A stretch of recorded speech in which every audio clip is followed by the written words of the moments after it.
আপনি তো কমিটির লোক, এখানকার লোক কই, ডেকোরেটরের লোক কই? কানের নিচে এমন জোরে দুইটা দেবো না, ওখানে বসে থাকা। এখানে আসেন, ভণ্ডামি করতে ওখানে বসে আছে। তাড়াতাড়ি আসেন, ওখানে বসে আছেন কোন কারণে? এটা ডেকোরেটরের লোক থক্কু না, এর চেহারা দেখে তো মনে হচ্ছে স্বেচ্ছাসেবক। কালকে গিয়েছিলাম মেহেরপুরে, মুজিবনগর। কপাল খারাপ, 10 মিনিট পরে দেখি এক সাপ ঢুকে এক মহিলাকে কামড় দিয়েছে। এই মহিলারে নিয়ে গেল হাসপাতালে, মাহফিল সব শেষ। এখন ওরে বাঁচাবে নাকি মাহফিল ঠিক করবে? তারপরেও আমি আধা ঘন্টা মতো চালিয়েছি। এরপরে দেখছি ওই সাপ আবার এসেছে, আবার দেবে কামড়, সে সময় মেরে ফেলেছে। এই নিয়ে কালকের মাহফিলটা পুরো পণ্ড হয়ে গেছে। তা আজকে আবার এরকম মানে সাপ তো না, এ তো অন্য সাপ। এত ঝামেলা এভাবে করলে দরকার হয় ভাই আপনি ধরে বসে থাকেন, ওইটা আমরা মনে করবো আপনি ঝুলিয়ে আছেন। ঠিক আছে, ঠিক আছে, শুনতে পাচ্ছেন তো? কয়েকদিন আগে আমি সিরাজগঞ্জে ছিলাম, বৃষ্টি হচ্ছিল। মাহফিলের গেট আর পূজার গেট পাশাপাশি, ওরা বৃষ্টি হচ্ছে এই জন্য পূজার ওই যে পেছন দিয়ে আমারে নিয়ে গেল মন্দিরে। আমি একটু দেখলাম, তাকিয়ে দেখি পেছনে ওদের যে দৃশ্যগুলো সব তো দেখা যায়। সামনে 8টা 10টা হাত, 2-3টা পা দিয়ে দাঁড়িয়ে আছে। 2টা পা দিয়ে 8টা 10টা হাত এভাবে থাকে না? আমি এগুলো দেখিনি, আমি পেছনে তাকিয়ে দেখি সবার পেছনে বাঁশ দেওয়া, মানে যে কয়টায় দাঁড়িয়ে আছে সবগুলো বাঁশ দিয়ে খাড়া করে রাখে। একটাও দাঁড়াতে পারে না একা একা, অথচ হাত কয়টা? 8-10টা। পা কয়টা? বলেন বলেন। আল্লাহ রাব্বুল আলামিন বলেন, ইন্নাল্লাযীনা তাদউনা মিন দুনিল্লাহি ইবাদুন আমসালুকুম, নিশ্চয় যারা আল্লাহ বাদে অন্য কাউকে ডাকে ওগুলো আমি আল্লাহর আর একটা সৃষ্টি। তুমি যেমন আমার গোলাম, ওইটাও আমার গোলাম।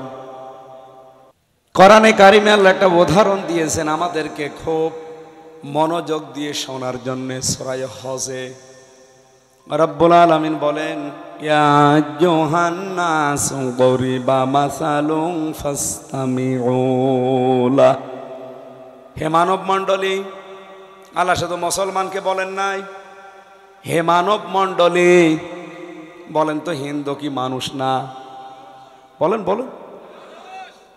পৃথিবীতে যত ধর্মই মানুষ পালন করুক না কেন, আল্লাহর দৃষ্টিতে সবাই মানুষ। আল্লাহ যেহেতু সবার মালিক, সবাইকে তিনি বানিয়েছেন, এই জন্য তিনি ডাকও দিয়েছেন ওইভাবে, ইয়া আইয়ুহান নাস, হে মানব মণ্ডলী। দরিবা মাসালুন ফাসতামিউ লা। একটা উদাহরণ পেশ করছি তোমাদের সামনে, একটা দৃষ্টান্ত, একটা উপমা দিচ্ছি, খুব ভালো করে শ্রবণ করো। আমার তো মনে হয় অন্য ধর্মের যদি এলাকায় কেউ থাকে অথবা মিডিয়ার মাধ্যমে যদি তার কানে যায়, আল্লাহর এই দৃষ্টান্তটা, এই উদাহরণটা, উপমাটা একটু যদি ভালোভাবে খেয়াল করে, ওই এখান থেকেই হেদায়েত পেয়ে যাওয়ার কথা। রব্বুল আলামিন কোরআনে কারিমে আয়াতের ভেতরে জানিয়ে দিয়েছেন, ইয়া আইয়ুহান নাস দরিবা মাসালুন ফাসতামিউ লা। ইন্নাল্লাযীনা তাদউনা মিন দুনিল্লাহি লা ইয়াখলুকু যুবাবা ওয়ালাউ ইজতামাউ লা। নিশ্চয় যারা আল্লাহ বাদে অন্য কাউকে ডাকে, কখনোই লা ইয়াখলুকু দিয়েছেন। ইয়াখলুকু দিলে অর্থ আমি করতে পারতাম, যারা আলেম আছে তারাও ইয়াখলুকু দিলে অর্থ করতে পারত। আল্লাহ লা ইয়াখলুকু দিলেন কেন? মজারের আগে যদি লা না সে বাংলা অর্থ দাঁড়ায় জীবনেও হবে না। আল্লাহ বলেন লা ইয়াখলুকু, কখনোই সম্ভব, এখন হচ্ছে না, ভবিষ্যৎ কিয়ামত পর্যন্ত হবে না। জবাবান, একটা মাছি, ওরা একটা মাছি তৈরি করতে পারে না। ওলাও যদি ইজতামাউলা, তারা সবাই একত্রিত হয়ে চেষ্টা করে। ওয়াইয়াসলুবহুমুদ-দুবাবু, এবং যদি ইয়াসলুব শব্দের শাব্দিক অর্থ হচ্ছে ছ মেরে নিয়ে যাওয়া, যদি কেড়ে নিয়ে যায়, মেরে নিয়ে যায়, এই মাসি শাইয়ান কোনো কিছু লা ইয়াস্তানকিযুহু মিনহু, সেটা যে বাধা দিয়ে আটকাবে সে ক্ষমতাও এই 8টা 10টা হাতের। বলেন বলেন, দাউফাত তালিবু ওয়াল মাতলুব। আমার মনে হচ্ছে আল্লাহ শেষের দিকে একটু আফসোস করছেন, দাউফাত তালিবু ওয়াল মাতলুব। কতই না দুর্বল যারা চায় এবং যাদের কাছে চাওয়া হয়। এই দুইটা, যারা চাচ্ছে এবং যাদের কাছে চাওয়া হচ্ছে, এই দুইটাই আল্লাহ বলেন কতই না দুর্বল। আপনার বিবেকটা কি আজও কাজে লাগবে না? আজ পৃথিবী 20 শতাব্দীতে কত দূরে এগিয়ে গেছে, আপনারা সেই মানধাত আমলে থাকবেন? একটা বারের জন্য চিন্তা করলেন না, নিজের হাত দিয়ে মাটি, কাঠ, বাঁশ, খড়কোটা দিয়ে বানালাম, এতগুলো হাত দিলাম, 2টা পা দিলাম, অথচ দাঁড়াতে পারে না, পেছনে বাঁশ দিয়ে খাড়া করা লাগে। আর আমি নিজে 2 হাত 2 পা দিয়ে খাড়া হয়ে দাঁড়াতে পারি। আমার মতো চলাফেরা করা মানুষ, মাসি আমার সামনে দিয়ে কোনো কিছু নিয়ে যেতে হলে আমাকে বলে নিয়ে যাওয়া লাগবে। কথা বলেন না কেন? নিয়ে যেতে চাইলেও পারবে না, আমি কেড়ে নিতে পারবো। এই যে লোভ, এটা আমার ক্ষেত্রে না, অথচ মূর্তির ক্ষেত্রে। অথচ আমি আল্লাহর গোলাম, শ্রেষ্ঠ গোলাম এই পৃথিবীতে। লাকাদ খলাকনাল ইনসানা ফি আহসানি তাকওয়িম ওয়া লাকাদ কাররামনা বানি আদম। সবচাইতে সুন্দর আকৃতি আল্লাহ আমাকে দিল, সবচাইতে বেশি সম্মান আল্লাহ আমাকে দিল, আর আমি এর সামনে মাথা নত করব? এটা কি বিবেকেই মেনে নেয়? আমার তো মনে হয় মানুষ পোড়া না, শুধু বিবেকের 100 ভাগের 1 ভাগ যদি একটু কাজে লাগায়, পৃথিবীর কোনো ধর্মেই তার থাকা ঠিক না, ইসলাম বাদ দিয়ে। এই কথা বলেন না? যেহেতু আমি বাইরের দেশগুলোতে ইহুদি, খ্রিস্টান, বৌদ্ধ, মাজুসি, এদের সাথে আমি মিশে দেখেছি। সিঙ্গাপুরে, থাইল্যান্ডে, মালয়েশিয়াতে, মালদ্বীপে, আমেরিকাতে, এই মানুষগুলোর সাথে আমি মিশে দেখেছি। এদের সাথে কথাবার্তা বলার পরে এদের যে ধর্মীয় বিশ্বাস আর এদের যে কাজকর্ম, আমি এখন ভাবি কোরআনের আয়াতগুলো নিয়ে ওরা ভ্রান্ত পথে আছে। আপনি ইহুদিকে দেখলে বুঝতেই পারবেন না এটা ইহুদি। আমার তো জব্বার কত বড়, আমার এত বড় জব্বা গায়ে দেয়, আমার দাড়ি আর কয়টা, এত বড় দাড়ি।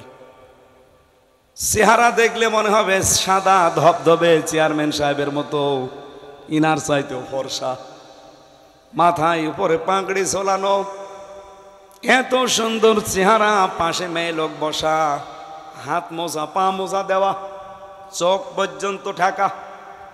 আপনার বোঝার ক্ষমতা নেই যে লোকটা ইহুদি। চারিপাশে 8টা 10টা ছেলে মেয়ে নিয়ে কাঁদতেছে। কিউরিসিটি থাকে ভেতরে, কি গো এত সুন্দর লাগে, একটু জিজ্ঞাসা করি। ট্রেনের ভেতরে জিজ্ঞাসা করলাম যে what is your name? Hello brother, ভাই আপনার নাম কি? উনি আমার যে নামটা বলল, নাম শোনার পরে আমি বুঝলাম যে মুসলমান না, এই ইহুদি। কনফার্ম হওয়ার জন্য আমি জিজ্ঞাসা করলাম হোয়াট ইজ ইউর প্রফেট? আপনার নবীকে? তখন বলছে জোসেফ। কি জোসেফ মানে? না না, মুসা আলাইহিস সালাম। ওরা ইহুদি তো মুসা নবীকে নবী মনে করে, জোসেফ বলে ডাকে। খ্রিস্টানদের সাথে মিশেছিলাম, জিজ্ঞাসা করলাম আপনার নাম কি? আপনার নবীর নাম কি? বলে যিশু। যিশু মানে ঈসা আলাইহিস সালাম। ওরা যে কোন বিশ্বাসে, কোন আদর্শ মেনে এই কাজগুলো করে, ধর্মীয় লাইনের কাজগুলো, কিন্তু আমাদের চাইতে ওরা অ্যাক্টিভ। কিন্তু কোরআনের আয়াতগুলো পড়ার পরে আমার মনে হচ্ছে ওরা ভ্রান্ত ধারণায় আছে। কারণ পৃথিবীর কোনো ধর্ম আল্লাহর কাছে গ্রহণযোগ্য না, ইসলাম বাদে। আমি যে কথাটা বোঝানোর জন্যই পর্যন্ত এসেছি, সেই শব্দটা ইন্নাদ্দিন। এই যে দিনের আগে আলিফ লাম। আলিফ লাম 4 প্রকার। প্রিন্সিপাল সাহেব আলেম আছে এখানে 4 প্রকারের ভেতরে এখানে যেটা আছে এটা নির্দিষ্ট করার জন্য দেওয়া হয়েছে। আলিফ লাম দিয়ে আল্লাহ জানাতে চেয়েছেন। আমি যদি এখন আফতাবকে বলি ভাই আমি রাজশাহী যাব, ও যদি বলে এই যে এইটা রাজশাহীর পথ, নওগাঁ রাজশাহী বিশ্ব রোড, তাহলে এই তরিকের আগে এই রাস্তার আগে আলিফ লাম দেওয়া লাগবে। তার মানে এইটা বাদ দিয়ে আর রাজশাহী যাওয়ার কোনো রাস্তা নেই। বলেন তো রাজশাহী যাওয়ার রাস্তা এটা বাদ দিয়ে আর নেই? বলেন বলেন। আছে, কিন্তু এটার মতো এত সোজা না। বাংলাদেশের 630টা থানায় ঘুরেছি কম বেশি, এ রাজশাহী আর নওগাঁর যে রোডটা, এত সোজা রোড আমি বাংলাদেশে পাইনি। এত সোজা মনে হচ্ছে তীর দেখে দেখে বানিয়েছে নওগাঁ টু রাজশাহী। এখন রাজশাহী যেতে হয়তো এটা কাছাকাছি হবে, রাজশাহী থেকে নওগাঁ খুব বেশি হলো মনে হয় 80 কিলোমিটার। তো অন্য রাস্তা দিয়ে যদি আপনি রাজশাহী ঘুরে যান হয়তো 100, 120 কিলো, 130 কিলো হবে, তো যাওয়া যাবে। তখন আর তরিকের আগে রাস্তার আগে আলিফ লাম দিতে পারবেন না। রব্বুল আলামিন এখানে শব্দটা চয়ন করেছেন কি করে দেখেন, ইন্নাদ্দীনা, এ পৃথিবীতে একটাই মাত্র জীবন ব্যবস্থা, দিন, ধর্ম, ইনদাল্লাহিল ইসলাম, আল্লাহর নিকটে মনোনীত যার নাম। জবাব দিলেন না? আরো জোরে বলেন। আল্লাহ যদি এখানে আলিফ লাম না দিত, আমি আপনাকে জীবনেও বলতাম না হিন্দু ধর্ম ত্যাগ করেন, খ্রিস্টান ধর্ম ত্যাগ করেন, যে কোনো আদর্শ ধর্ম মেনে নিলে আপনি পেয়ে যেতেন জান্নাত। আল্লাহ আর এক জায়গায় দিয়েছেন, অমাইয়া বতাগি গায়রাল ইসলামি দীনান ফালাই ইউকবালা মিন ওয়া হুয়া ফিল আখিরাতি মিনাল খাসিরিন। এ পৃথিবীতে ইসলাম বাদ দিয়ে যদি অন্য কোনো নিয়ম নীতি দিয়ে কেউ আল্লাহকে পেতে চায়, জীবনেও তার কোনো কিছু আল্লাহ কবুল করছে না, করবেও না। তাহলে ইসলাম বাদ দিয়ে কেউ যদি বিয়ে করে, ও বিয়ে হয়েছে? বলেন বলেন। বিয়ে হওয়ার আগে যদি সন্তান হয়, ওটা যার সন্তান? কথা বলেন না কেন? এই হিসাবে তো পৃথিবীতে ইসলাম বাদ দিয়ে যত বিয়ে হচ্ছে ওটা তো বিয়ে না, কি বলেন না কেন? কারণ ফালাই ইউকবালা মিন, জীবনেও কবুল হবে না আপনার বিয়ে। বিয়েও ধর্মের ভেতরে নেই, আছে মানে আন্নিকাহু মিন সুন্নতি, বিবাহ করা আমার আদর্শ, আমার সুন্নাহ। ফামান রাকিবান সুন্নতি ফালাইসা মিন্নি, কেউ যদি আমার সুন্নতকে ছেড়ে দেয় সে আমার দল থেকে বের হয়ে যায়। তাহলে বিবাহ করা যদি আপনি ধর্ম মনে করেন, সুন্নাত মনে করেন, ইবাদত মনে করেন, বিবাহের পরে যেটা আছে এই কাজগুলো কেউ আপনাকে সুন্নাত ইবাদত মনে করা লাগবে। কথা বলেন না কেন? বিয়ে করলে একটা সংসার হয়, তাহলে ইসলাম বাদ দিয়ে যারা বিয়ে করছেন ওটা কিন্তু বিয়ে হয়নি। আমি বাকিটা বলতে পারছি না, কারণ একটু গভীরে নামলে আবার এরা কাটসাট করে দেখা যাচ্ছে কালার বানিয়ে দেবে। এই বাংলায় বললাম না প্রথমে, থক্কু দরকার নেই, কিন্তু এটাই বাস্তব। আমি সবটা না বললেও অর্ধেক বলেছি। জ্ঞানী যারা বুঝে ফেলেছেন, ইসলাম বাদ দিয়ে বিয়ে হয় না, ইসলাম বাদ দিয়ে ব্যবসা হয় না, ইসলাম বাদ দিয়ে রাজনীতি হয় না। এবার জায়গা মতো হাত পড়িস। হ্যাঁ আমি জানি তো। বলেন তো, আমি যে কিছুক্ষণ আগে টয়লেটে গিয়েছিলাম, বাম পা দিয়ে প্রবেশ করে আল্লাহুম্মা ইন্নী আউযু বিকা মিনাল খুবুসি ওয়াল খাবাইস, এটা পড়েছি। 4-5 মিনিট কাজ শেষ করে যখন বের হলাম ডান পা দিয়ে গফরানাক বললাম, হে আল্লাহ আমাকে মাফ করে দাও। আলহামদুলিল্লাহিল্লাযী আযহাবা আন্নিল আযা ওয়া আফানি, প্রশংসা করছি তোমার, কারণ একটা গন্ধ এবং কষ্টদায়ক জিনিস আমার থেকে বের করে দিলে। এই যে আমি 8-10 মিনিট এখানে যাই সময় কাটিয়েছি, আমার পুরাটা কি ইবাদত। এই কথা বলা লাগবে, আরো জোরে বলুন। আপনি এই যে বিবাহ করার পরে বাসর রাত্রে সন্তান জন্ম দেবেন, সন্তান জন্ম দেওয়ার সময় একটা দোয়া পড়া লাগে, নবীজির সুন্নাহ, বিসমিল্লাহি আল্লাহুম্মা জান্নিবনা শাইতান ও জান্নিবিশ শাইতান মা রাযাকতানা। হে আল্লাহ, আমি তোমার নামে শুরু করছি আজকের এই সংসার। আমার এই সংসারের মাধ্যমে যেই সন্তানাদি তুমি আমাকে দেবে সেগুলো শয়তান থেকে বাঁচাও এবং কি আমাদের দুইজনকেও বাঁচাও। এখানে যে রিজিক আল্লাহর কাছে আপনি চেয়েছেন, এটা কোনো খাবারের জিনিস না, এটা সন্তান। এটা কি বলেন বলেন? আপনার ছেলে মেয়ে কয়টা? দুইটা ছেলে মেয়ে জন্ম দেওয়ার আগে দোয়া পড়েছেন আলহামদুলিল্লাহ। না, অনেকে পড়ে না। 4-5টা ছেলের বাপ, আরে ভাই দোয়া পড়েছেন, বছর বছর দোয়া পড়তে মনে ছিল না, আবার কবে পড়বেন? 5টা হয়ে গেছে এখনো দোয়া পড়েননি, আরো দুটোই দোয়া পড়িস। আওয়াজ যে সংসার করেছে, 2টা সন্তান জন্ম দিয়েছে। আমার যেমন 8-10 মিনিট টয়লেটের আপনি ইবাদত মনে করলেন, ওর যে 2টা সন্তান জন্ম দিতে কমপক্ষে 2 বছর লেগেছে, এই 2 বছরের সংসার পুরোটা ইবাদত। আর কথা বলেন না কেন? এমনকি ও সংসার করার পরে যে গোসল করেছে, মাথার ওপরে যে পানি দিয়েছে, প্রতিটি ফোঁটা যখন জমিনে পড়েছে, প্রত্যেকটা ফোঁটায় একটা করে নেকি হয়েছে। এইটাকে আপনার নেকি মনে হয়, সওয়াব মনে হয়, ইসলাম মনে হয়, দিন মনে হয়। আর আপনি জীবনের বিশাল একটা অংশ পরিবার নীতি, সমাজনীতি, রাজনীতি, অর্থনীতি, সংস্কৃতি, ধর্মীয় নীতি, এইগুলোর কথা যখন আমি কোরআন দিয়ে তুলে আনতে চাই, তখন আপনার কাছে দুনিয়ার কাজ মনে হয়। এটা যদি দুনিয়ার কাজ কারো কাছে মনে হয়, আমার মনে হয় এই বিয়ে করাটাও ওর দুনিয়ার কাজ, ও সুন্নত না।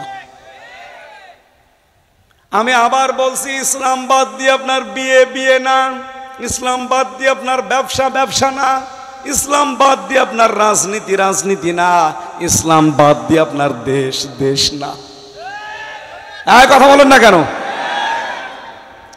আল্লাহ এমনিতে লাগাননি, এখানে দিনের আগে আলিফ লাম এই কারণে দিয়েছেন।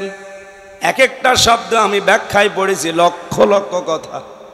তাহলে আল্লাহর কাছে যে মনোনীত একটা জীবন ব্যবস্থা, ধর্ম, তার নাম ইসলাম। ইসলাম যে কবুল করে তাকে আমরা বলি মুসলিম। ইসলাম শব্দটা যদি আপনি জবর দিয়ে পড়েন, সালমন মানে শান্তি, যদি জের দিয়ে পড়েন সিলমন মানে ইসলাম।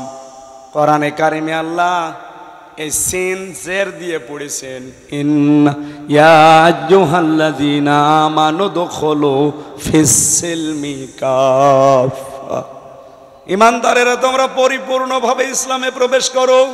তাহলে পায়খানা করা, বিয়ে করা, এটা যদি আপনার কাছে দিন মনে হয়, ব্যবসা করা, রাজনীতি করা, সমাজনীতি করাও দিন মনে হওয়া লাগবে। এটা যদি কেউ পার্থক্য করেন কি হবে জানেন? এই বলবো, আফাতুমিনুনা বিবাদিল কিতাবি ওয়া তাকফুরুনা বিবাদ। আমি আল্লাহ যে বিধান দিলাম, কিছু মানবে আর কিছু যদি ছেড়ে দাও, কিছু যদি অস্বীকার করো, গোপন করে রাখো, যেহেতু এখানে তাকফুরুন আছে।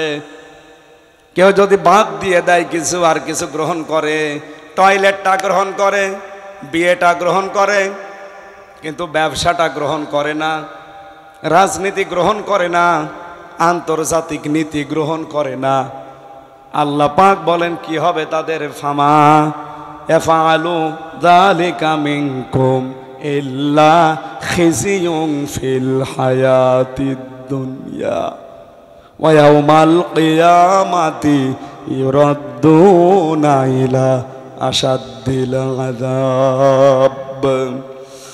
দুনিয়ার জীবনে আমি লাঞ্ছনা, গঞ্চনা, অপমান, অপদস্থ, এটা আমি ভরিয়ে দেব তোদের জীবনে। এতটুকু আল্লাহ যদি শেষ করে দিতেন, তাও আমি আয়াতটা পড়তাম না। পরের শব্দ আরো কঠিন, ওয়ায়াউমাল কিয়ামাতি ইউরাদ্দুনা ইলা আশাদ্দিল আযাব। কিয়ামতের দিন তোকে আমি কঠিন যন্ত্রণাদায়ক আযাবের দিকে তেড়ে তেড়ে নিয়ে যাব। ইউরাদ্দুনা, তাদেরকে পাঠানো হবে ইলা শাদ্দিল আযাব, কঠিন যন্ত্রণা। আসাদু ইসমে তাফজিল, সুপারলেটিভ ডিগ্রি এটা, এর চাইতে বড় আযাব আর হয় না। তার মানে কোরআনের কিছু মানে, দিনের কিছু মানে, কিছু মানে না। ওদের আযাব কম না বেশি? আরো বেশি। এই জন্য সতর্ক করছি, মানতে হলে পুরাটা মানেন, আর না মানতে হলে একবারে আবু সেহেলের মতো হয়ে যান। কি কথা বলেন এখন? দুনিয়ার টাটকা সুখগুলো হারাবেন, আবার আখেরাতও হারাবেন। এটা কথা হইল? যে কোনো এক লাইনে থাকেন। আর আমার বিশ্বাস, বাংলাদেশের 18 কোটি মানুষ আমরা যদি এক লাইনে এসে যাই, এদেশে ইসলাম কায়েমে আর বাধা নেই। আমি আবার ওই কথাটা তুলছি, যেহেতু আল্লাহ আপনাদেরকে ইসলামে পাঠিয়েছেন, মুসলমানের ঘরে পাঠিয়েছেন, এই জন্যে শুকরিয়া আদায় করছি।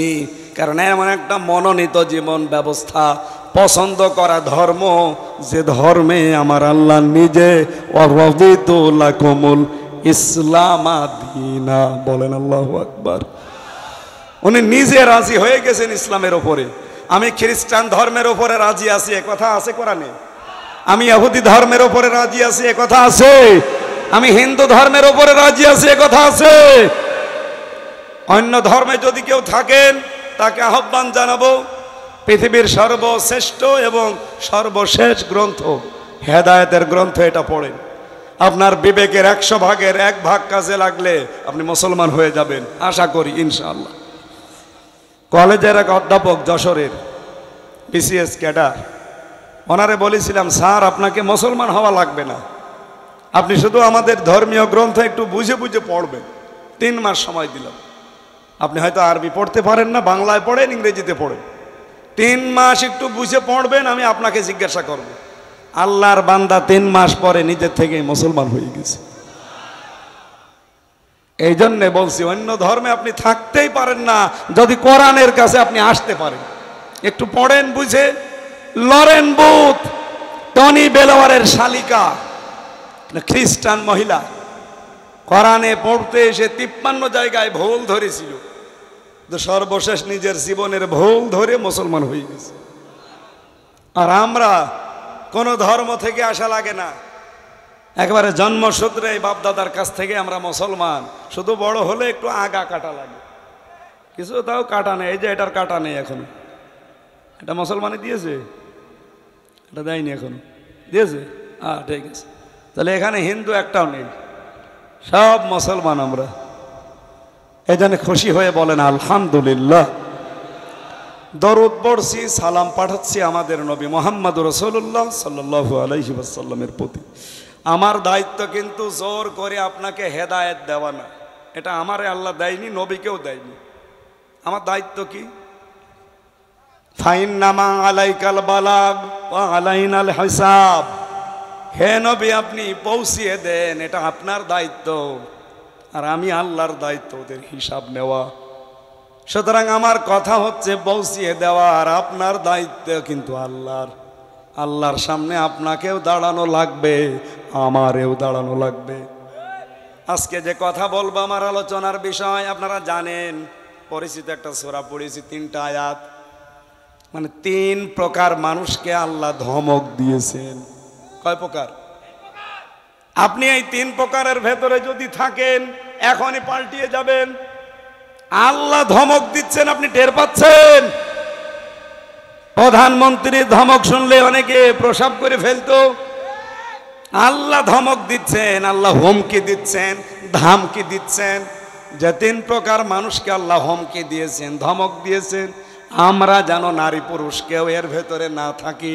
যদি থেকে থাকি, এক্ষুনি আজকে পাল্টিয়ে যাব ইনশাআল্লাহ।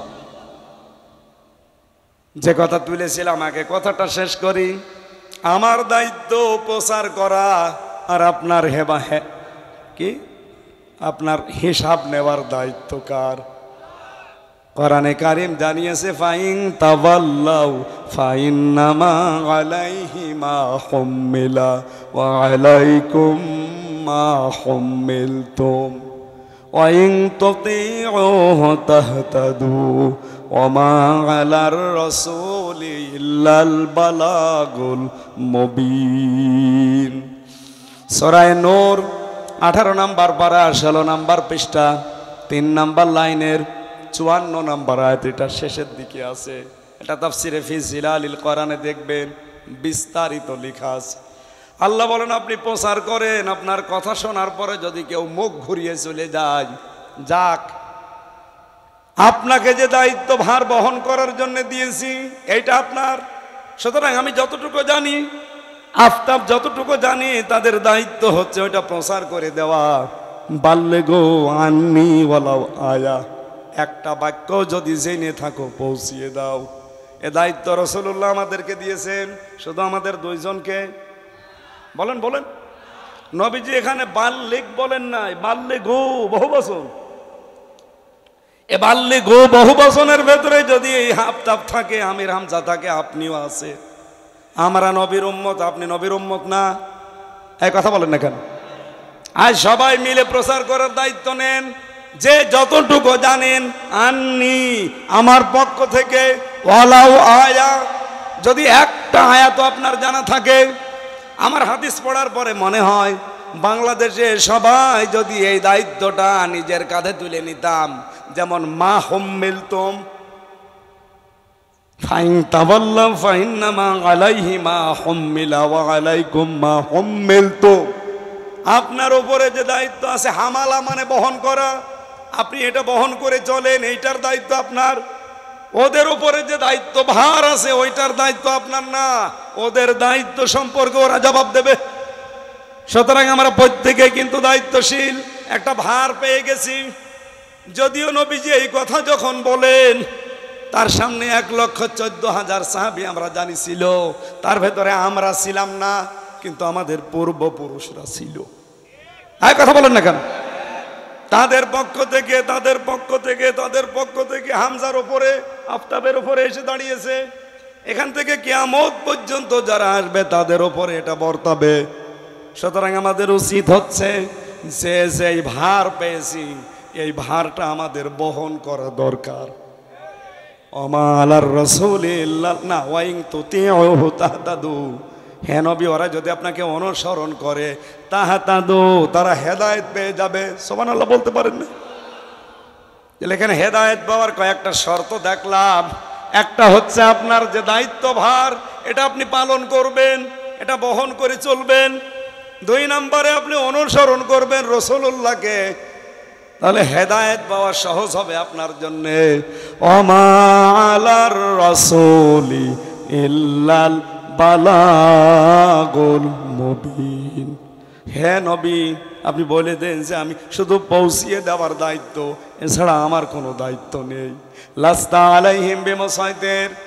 আপনাকে আমি দারোগা পুলিশ করে পাঠাইনি যে পিটিয়ে মানুষ হেদায়েত করা লাগবে, কোনো দরকার নেই। আমার দায়িত্ব তাহলে এখন আমি বুঝে পেলাম যে সঠিকটা তুলে ধরবো আপনাদের কাছে। আর আপনার দায়িত্ব এটা নিয়ে আপনি চিন্তা ভাবনা করবেন বাড়ি যে। কথা বলছেন না? ওয়ানসালনা ইলাইকা যিকরা লিতুবাজ্জিনা লিন-নাস। আপনার প্রতি যে কিতাব দিলাম, এই জিকিরকে আপনি স্পষ্টভাবে মানুষের সামনে বর্ণনা করবেন। ওয়ালা আল্লাহুম ইয়াতাফাক্কারুন। আর যারা আপনার সামনে বসে আছে, এদের দায়িত্ব হচ্ছে বাড়িতে এই কথাগুলো নিয়ে তারা যেন চিন্তা ভাবনা করে যে আমি করলাম কি আর শুনলাম কি। এবার আসেন আমরা ওই 3 শ্রেণীর কথা একটু শুনি। আমার মনে হয়, আমার বিশ্বাস, আমার যে ধারণা আছে, এখানে 100 জনের মনে হয় 95 জন ধরা খেয়ে যাবেন। ওই যে ধরা যারা খাবে আগে চলে যাচ্ছে মনে হয়। আমারে ওয়াজে ফেলে দিয়ে চলে যাচ্ছে মানে। 1 ঘন্টার সময় নিয়েছিলাম না, থাকবেন না? মনে করেন এখনো 1 ঘন্টা হয়নি, কেবল শুরু হচ্ছে। না না, আমরা 1 ঘন্টা, সর্বোচ্চ 1 ঘন্টা 10-15 মিনিটে শেষ করে দেব। আমার কণ্ঠ যদি সাপোর্ট না করে, জোর করে তো বলতে পারবো না। আমি যেগুলো কোরআন থেকে হাদিস থেকে পেয়েছি, এইগুলো এবার আপনাদের শোনাচ্ছি। আউযু বিল্লাহি মিনাশ শাইতানির রাজিম। বিসমিল্লাহির রহমানির রহিম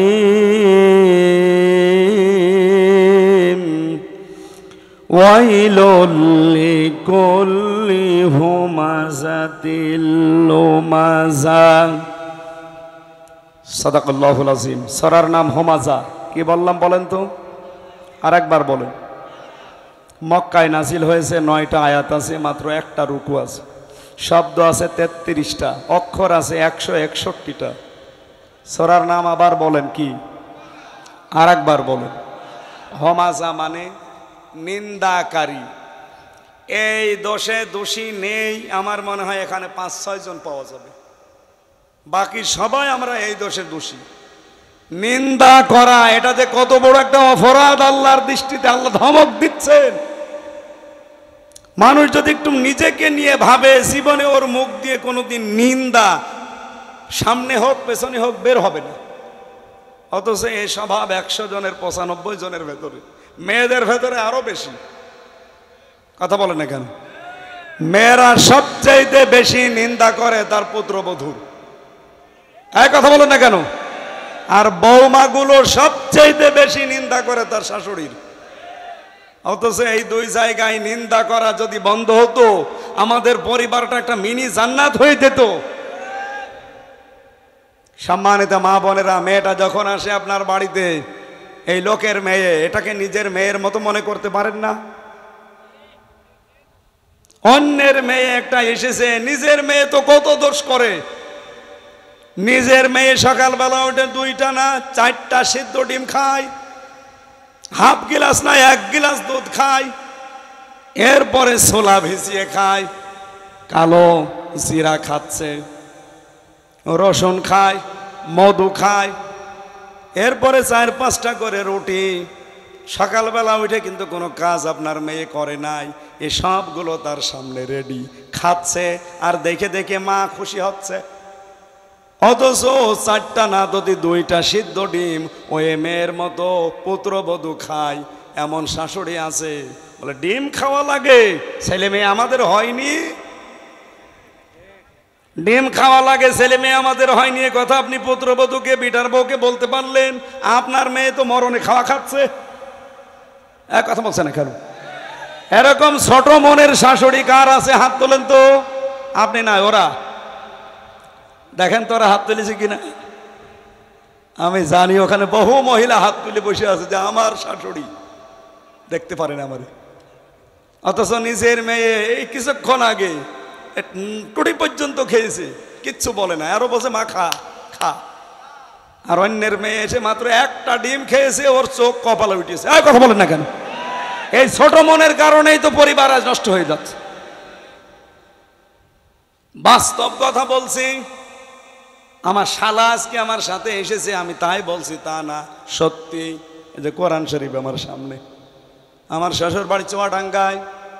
আমার শাশুড়ি বাড়ি গেলে আমারে যে পরিমাণে খাওয়ায়, যত রকমের আইটেম দেয়, আমি যত খাই আমার শাশুড়ি তত খুশি। কি কথা বলছেন না কেন? আপনারা বলবেন কি করে? আপনারা তো দেখেননি, আমি নিজেই বলছি ঠিক। আমি যত বেশি খাবো আমার শাশুড়ি তত খুশি। কিন্তু সিস্টেম অপর পৃষ্ঠায় দেখেন, আমার শাশুড়ির এই মেয়েটা আমার বাড়িতে যেটা আছে, এটা আমার মা যে খাবার বানাবে, বেশি খেলে আমার মা খুশি না বেজার। এরকম হাজারো মা আছে যাদের মন ছোট। এটা ছোট মনের মানুষ। অনেক মেয়েরা মনে করে শুধু নামাজ পড়া, রোজা রাখা আর কালো বোরকা পরে ঘুর ঘুর করে ঘুরি, বিশাল ইবাদত। কে বলিস আপনাকে? পারিবারিক জীবনে পুত্রবধূকে নিজের মেয়ের মতো মনে করা শাশুড়ির জন্য ইবাদত, আর শাশুড়িকে নিজের মায়ের মতো মনে করা ইবাদত পুত্রবধূর জন্য। এটা আজ বাংলাদেশের 100টা পরিবারের 98টা পরিবারে নেই। এই কথা বলেন না কেন? এই কারণে আমরা মিনি জাহান্নামে আছি আজ। আপনি বললেও ঠিক, না বললেও ঠিক, কারণ চেহারা দেখে তো আমি টের পাচ্ছি। আজ মানসিক যন্ত্রণায় আছে হাজারো মানুষ আমরা। সম্মানিত মা বোন যারা এসেছেন, শুধু ওয়াজ শুনতে আসা না। আমি জানি আপনি বদদুয়া করবেন, এখন করেন, আপনার বদদুয়া কাজে লাগবে না। আপনাকে আমি পরিবর্তনের জন্য হাতে পায়ে ধরে আহ্বান জানাচ্ছি। আপনার কারণে আজ হাজারো আফতাবের মতো, হামজার মতো মানুষ অসুস্থ হয়ে যাচ্ছে, মানসিক রোগী। আমরা কিছু বলতেও পারি না, সইতেও পারি না। এরকম পরিবার দেশে নেই। তো মনটা একটু উদার করলে আমাদের এই চিন্তা করা লাগে না। আমি বউ শাশুড়ির ভেতরে যত মিল, মহাব্বত, ভালোবাসা, মমতাময়ী মা এবং পুত্রবধূর মতো আচরণ দেখতে পারবো, আমরা তত সুস্থ থাকতে পারবো। এই স্বামীগুলো বলেন তো ঠিক কিনা? হাত তোলেন, স্বামী যারা হাত তোলেন। এই ভিডিও ওইদিকে মারো, ও মহিলা প্যান্ডেলে যারা বসে আছে দেখুক, তোলেন হাত, স্বামী কারা আছেন। এবার হাত তোলার দরকার নেই। আলহামদুলিল্লাহ।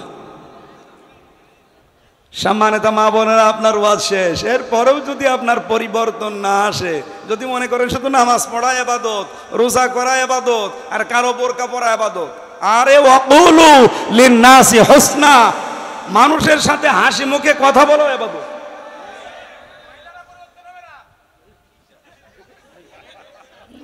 এটার তো মনে হচ্ছে ফরজ তরক করা। এটার একটা চাদর মাদর দেন। একেবারে সামনে ভাবে বসে থাকলে তো বদনাম হবে এই জেলার। এটা রেকর্ড হচ্ছে। ও পাগল, পাগল হলেও তো ঢেকে রাখার দরকার, এটা তো ফরজ। চাদর মাদর থাকলে দেন, তো ঢেকে বসুক। আমার ভাইরা এবার আসেন সূরা হুমাযা। কয়টা অক্ষর আছে বলেন তো? আরে পাগল তো গাছে ধরে না দেখছি। 131টা শব্দ আছে, 33টা। মক্কায় নাজিল হয়েছে। 9টা আয়াত আছে, মাত্র একটা রুকুতে আল্লাহ শেষ করে দিয়েছেন। আমার তেলাওয়াত কিন্তু আয়াত মাত্র 3টা। আল্লাহ এই 3 প্রকার মানুষকে দুনিয়ায় ধমকি দিয়েছেন ও হুমকি দিয়েছেন। আল্লাহ বলেন ওয়াইলুন, ধমক, আমি ধমক দিচ্ছি, দুর্ভোগ, নিশ্চিত ধ্বংস, চিরস্থায়ী ভাবে এই মানুষগুলো বরবাদ, এমন একটা অর্থ দাঁড়ায়। আর একটা তাফসিরে দেখেছি ওয়াইলুন শব্দের শাব্দিক অর্থ হচ্ছে এটা জাহান্নামের একটা পাহাড়ের নাম। কোন কোন তাফসিরে মুফাসসিরিন کرام লিখেছেন ওয়াইলুন একটা গর্ত। এটা ওয়াইল নামক একটা গর্ত। দুনিয়ায় যারা নামাজ পড়ে আল্লাহ তাদেরকে এই ওয়াইল নামক দোজখে দেবে। প্রশ্ন আসতে পারে, নামাজ আজকে থেকে তাহলে বাদ দিয়ে দিলাম? না, কোরআনে কারীম থেকে বলছি ফাওয়াইলুল লিল মুসাল্লিন আল্লাযীনা হুম আন সালাতিহিম সাহুন। ওই মানুষগুলোর জন্য আক্ষেপ, আফসোস, ধ্বংস হয়ে যা করা, এমন করে ওয়াইল নামক দোজখে যাবে যারা মুসল্লি, যারা নামাজ পড়ে। কোন নামাজি? যারা নামাজ সম্পর্কে উদাসীন। এই সাহুনের ব্যাখ্যায় 19টা অর্থ পেয়েছি আমি। প্রথম অর্থ হচ্ছে সাহুনে যেই মানুষগুলো ট্রেনিং নেয়, এই ট্রেনিং তাদের জীবনে কাজে লাগে না। সাহুনের ট্রেনিং কি? আফতাব মনে করেন আপনাদের এই মসজিদের খতিব, এই আত্রাই মসজিদের জন্য ওনাকে আপনারা ইমাম নিয়েছেন। ওনার মাথা থেকে পা পর্যন্ত আপনারা দেখবেন, এমনকি ওনার বউ পর্দায় থাকে কিনা তাও দেখবেন। কথা বলেন না কেন? আপনি কি বুঝলেন এখান থেকে? মাত্র 500, 600, 1000 মানুষের নামাজ পড়াবে, তারপরেও তো মসজিদের সব কর্তৃত্ব তার না। এমনকি মসজিদের দান বাক্সর চাবিও তাকে দেয় না, ওটা ক্যাশিয়ারের কাছে রাখে। মসজিদের দান বাক্সর চাবি কোনোদিন ইমামের হাতে দেয়? আমি পাইনি, ক্যাশিয়ার রাখে। ওনার দায়িত্ব শুধু নামাজ পড়ানো, এই শেষ। ওনার কথাও কেউ মানতে চায় না। ইমাম মানে যদিও নেতা, কিন্তু এখন বাংলাদেশে ইমাম মানে খেতা, যে এসে পেড়ে বসে। এতটুকু একটা ইমাম নিতে গিয়ে যদি মাথা থেকে পা পর্যন্ত দেখা লাগে, এমন কোনার বউ পর্যন্ত মানে পর্দায় থাকে কিনা দেখা লাগে। ওনার হাতে মাসের পরে মাস, বছরের পরে বছর কোনো টাকা আসবে না, বাজেট আসবে না। কিন্তু এই যে চেয়ারম্যান পাশে বসে আছে, ওখান থেকে শুরু করে উপজেলা চেয়ারম্যান, মেয়র, এমপি, মন্ত্রী, এদের কাছে কোটি কোটি টাকার বাজেট আসবে রাস্তার। কথা বলেন না কেন? আমার মনে হয় এই জায়গায় সাহুনের ব্যাখ্যা যদি ভালোভাবে করতে চান, তাহলে আফতাবের চাইতে এই চেয়ারম্যান, মেম্বার, উপজেলা চেয়ারম্যান, মেয়র, এমপি, মন্ত্রী, এদের চরিত্র এর চাইতে 100 গুণ ভালো হওয়া লাগবে। এইটা নামাজের শিক্ষা ছিল 1 নাম্বার। এরকম 18টা 19টা শিক্ষা আছে, একটা আপনি নেন না। আর আপনি সাহুন নামাজের ভেতরে পড়ছেন, আপনি নিজেই তো সাহুনে যেই বসে আছেন। এখানে নামাজ পড়লেও জাহান্নামে যাওয়া লাগবে ওই নামাজিগুলো যারা নামাজের শিক্ষা নিতে চায় না। আর আমার যতটুকু বাস্তবতা দেখা, 100 জনের 98 জন নামাজি এই শিক্ষাটা নেয় না, শুধু নামাজ পড়ি বাড়ি চলে যায়। আশা করছি এবার আমরা এই শিক্ষাটা বাস্তব জীবনে লাগাতে চাই কাজে। মসজিদের ইমামের চাইতে আমাদের নেতাগুলো হবে 100 ভাগ চরিত্রবান। আপনি আজ পর্যন্ত শুনেছেন আফতাব কোনদিন চাঁদাবাজি করেছে? কথা বলেন, কথা বলেন। একজন ইমাম যদি চাঁদাবাজ না হয়, একজন নেতা চাঁদাবাজ হবে আর তার পেছনে আপনি থাকবেন, আপনি কিসের নামাজি? আপনার জন্যই মনে আছে আয়াতটা নাযিল হয়েছে, ফাওয়াইলুল লিল মুসাল্লিন। ও মরুক, ওই মুসল্লিগুলোর জন্য আক্ষেপ, আফসোস, ধ্বংস হয়ে যাক। আল্লাযীনা হুম আন সালাতিহিম সাহুন। কোরআন শরীফ পড়তে গিয়ে আমি কয়েক জায়গায় পেয়েছি। 2 নম্বরে পেয়েছি সূরা মুতাফফিফিনে, ওয়াইলুল লিল মুতাফফিফিন। আল্লাহ বলেন ধ্বংস হয়ে যাক ওই দোকানদারগুলো যারা ওজনে কম বেশি করে, নেওয়ার সময় বেশি নেয়, দেওয়ার সময় কম দেয়। এ বাংলাদেশে নেই। 3 নম্বরে পেয়েছি সূরা মুরসালাতের ভেতরে, ওয়াইলু ইয়াউমাইযিল লিল মুকাজ্জিবিন। ধ্বংস হয়ে যাক ওই মানুষগুলো যারা মিথ্যাবাদী। কিয়ামতের দিন এদের জন্য আল্লাহ ধ্বংস কামনা করছেন। 4 নম্বরে পেয়েছি সূরা হামিম সাজদায়, ফাওয়াইলুল লিল মুশরিকিন। যারা শিরিক করে এই মানুষগুলোর জন্য আল্লাহ বলেন ধ্বংস হয়ে যাক। বলেন নাউজুবিল্লাহ। আমি এই শব্দটা যখন এসেছে আমি এক কথা একটা জবাব দিতে চাই, কেউ আবার গায়ে পেতে নেবেন না। মুশরিক এত নিকৃষ্ট এই শব্দটা আল্লাহর কাছে। পৃথিবীর কোনো গুনার পরিচয় দিতে গিয়ে আমার আল্লাহ কিন্তু ইন্নাস শিরকালা যুলমুন আযীম বলেন নাই, কিন্তু এই গুনাহটা বলতে গিয়ে বলেন ইন্নাস শিরকা লা যুলমুন আযীম। শিরিক আমার আল্লাহর কাছে মস্ত বড় অপরাধ। এত বড় অপরাধ পৃথিবীতে আর হয় না। এখন এই শিরিক আমরা করছি কিনা দেখেন তো। আল্লাহ যেটা পারে ওইটা অন্য কেউ পারে, এই বিশ্বাস করার নাম শিরিক। এবার আপনি বলেন, নিজের ভেতরে এই দোষ থাকলে আপনি পাল্টাবেন। আল্লাহ যেটা পারে পৃথিবীর অন্য কেউ, আরো জোরে বলেন। সন্তান দিতে পারে একমাত্র কে? অন্য কেউ পারে? অন্য কেউ যে পারে না তার প্রমাণ কি? আমি কয়েকদিন আগে বগুড়াতে একটা অনুষ্ঠানে গিয়েছিলাম। এক লোক এসে দেখছে আপেল নিয়ে, বলছে হুজুর আপেল পড়িয়ে দেন। কেন? বলছে বারবার আমার শুধু মেয়ে হয়, ছেলে হয় না। এমন ভাবে আপেল পড়বেন যেন ছেলে হয়। আপেল আমি পড়েছিলাম ও সূরা ফাতিহা দিয়ে ফেলে দিলাম। আপেল কই? ফেলে দিয়েছি। কেন? আরে ভাই আপেল পড়ে যদি ছেলে হইতো ওতে আমার ম্যাডামের 3টে মেয়ে হইতো না। আমারই পরপর 3টে মেয়ে। যদি আপেল পড়ায় এত শক্তি এত ক্ষমতা আমার থাকতো, ম্যাডামরা শুধু আপেল খাওয়াতাম। বলেন তো আপেলের কোনো ক্ষমতা আছে নাকি যে পড়িয়ে দেয় তার ক্ষমতা আছে? না, এগুলো মেয়েদের ভ্রান্ত বিশ্বাস। আমাদের জাতির পিতা এটা প্রমাণ দিয়েছেন। 86 বছর পর্যন্ত তার সন্তান হয়নি, একদিনও তিনি কোনো আপেল পড়া খাননি, কোনো মাজারে কোনো দরগায় যাননি। 86 বছর তিনি দোয়া করেছিলেন, রব্বি হাবলি মিনাস সলিহিন। 86 বছর পরে আল্লাহ জবাব দিয়েছেন, ফাবাশশারনাহু বিগুলামিন হালিম। তোমাকে আমি একটা হালিম সন্তানের, কি সন্তান? হালিম মানে না না, এখানে একটা বুঝের বিষয় আছে। সারা জীবন আমি ওই আয়াতটা পড়েছি, আপনি এখানে বুঝবেন। আমি আলেমদেরকে বলছি কেন ৮৬ বছর পরে আল্লাহ এই জবাবটা দিলেন। আমি নিজে এখন ৮টা 10টা জবাব বানাতে পারবো, কিন্তু আল্লাহ কি বললেন? ফাবাশশারনাহু বিগুলামিন হালিম। আমি তোমাকে সুসংবাদ তো দিয়েছি একটা ধৈর্যশীল সহনশীল সন্তানের, গোলামের।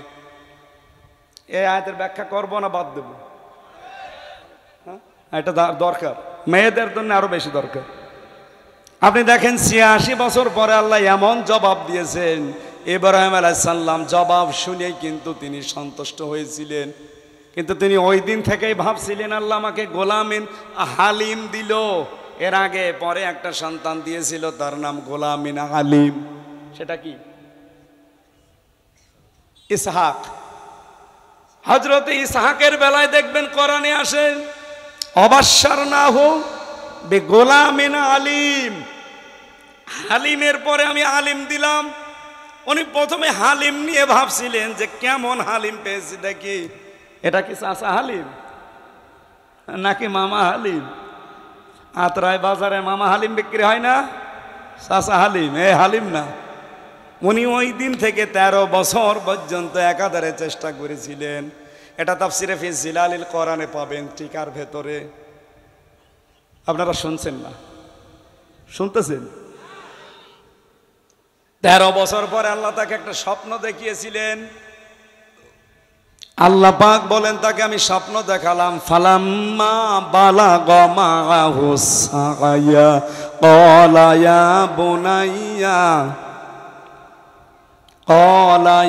বুনাইয়া ইন্নী আরা ফিল মানামি আন্নী আযবাহুকা ফানজুর মাযা তারা। সে সন্তানটা যখন 13 বছর, কেউ লিখেছে 11 বছর, আমি 13 বছরই ধরলাম, এইটার পক্ষে বেশি মত আছে। এই 13 বছর বয়সে যখন একটু নড়াচড়া করে, চলাফেরা করে, তার হাতে পিতে লাগে, কাজ করতে বললে করে দেয়। এমন একটা বয়সে যখন গেছে, আমি আল্লাহ পাক তাকে বললাম একটা স্বপ্নের মাধ্যমে যে প্রিয় জিনিস জবাই করো। তিনি আসলেন, সন্তানকে বললেন।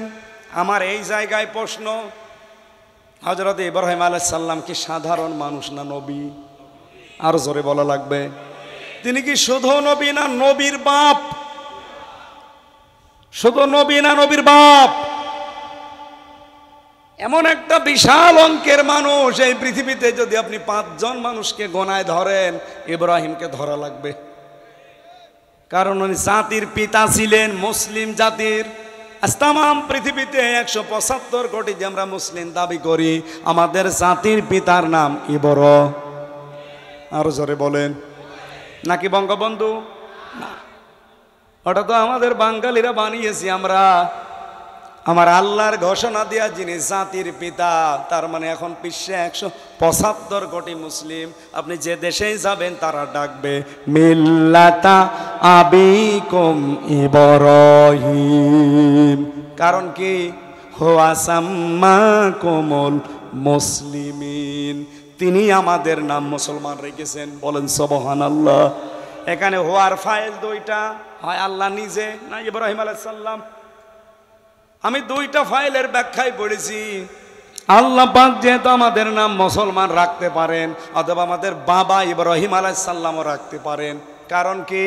কারণ সন্তান জন্ম দিলে বাবার যে 13টা দায়িত্ব আছে, তার একটা দায়িত্ব একটা অর্থবোধক নাম রাখা। আমরা যাকে জাতির পিতা বলি, তিনি এমন একটা অর্থবোধক নাম দিয়েছেন আমাদের। দেখেন, মিল্লাতা আবিকুম ইব্রাহিম হুয়া সাম্মা কমল মুসলিমিন, আমাদের নাম তিনি দিয়েছেন মুসলিম। কি নাম? মুসলিম মানে আত্মসমর্পণকারী। আমরা আত্মসমর্পণ করি, কিন্তু সবার সামনে না। আমরা আত্মসমর্পণ করি শুধুমাত্র মালিকের সামনে। কি সুন্দর একটা অর্থবোধক নাম আমাদের বাবা দিলেন। আমরাও বাবা অনেকের এমন এমন নাম আমরা সন্তানদের রাখি, শয়তানও হাসে। আমার আয়াতের দ্বিতীয় শব্দটার নাম আমি পেয়েছি 2 জন মহিলার। ওয়াইলুল লিকুল্লি হুমাযাতিল লুমাযা।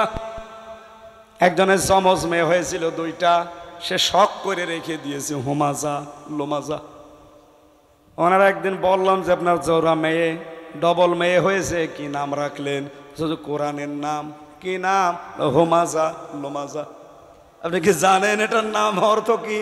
বলছে না, কোরআনে পেয়েছি।